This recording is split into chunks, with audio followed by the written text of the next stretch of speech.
It seems like once every 12 to 18 months, there is an outrageous event online on one of these platforms.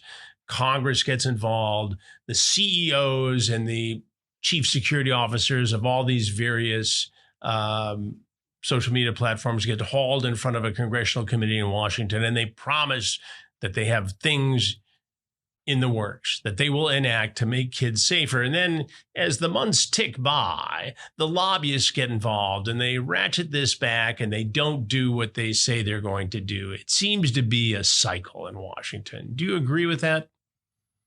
I certainly do. I like to look at incentives of everybody involved. What are the incentives of the companies? What are the incentives of the politicians? It turns out that in this case, they match. They're both doing public relations, especially if the company involved is a public company. We need to remember that if you are the CEO of a public company, your first and primary job is maximizing shareholder value.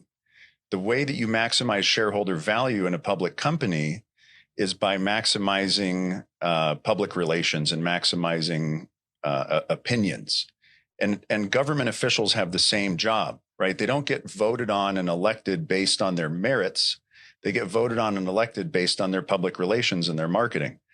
And so these companies and these politicians are just helping each other out. And at the end of the day, there's no actual incentive to do anything for kids. There's no downside for them neglecting kids, which is insane for those words to even come out of my mouth, because as a human, I don't understand how an adult could do anything but protect kids.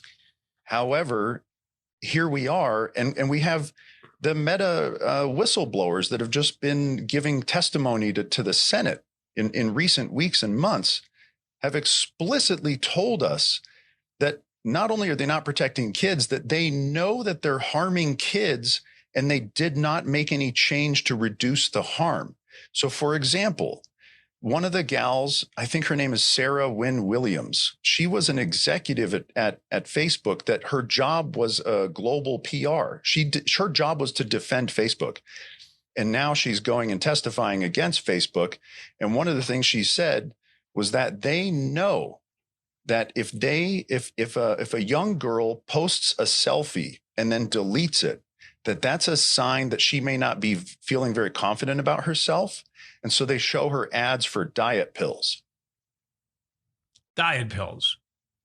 Yeah, they intend to make her sick and to make her feel worse about herself so that they can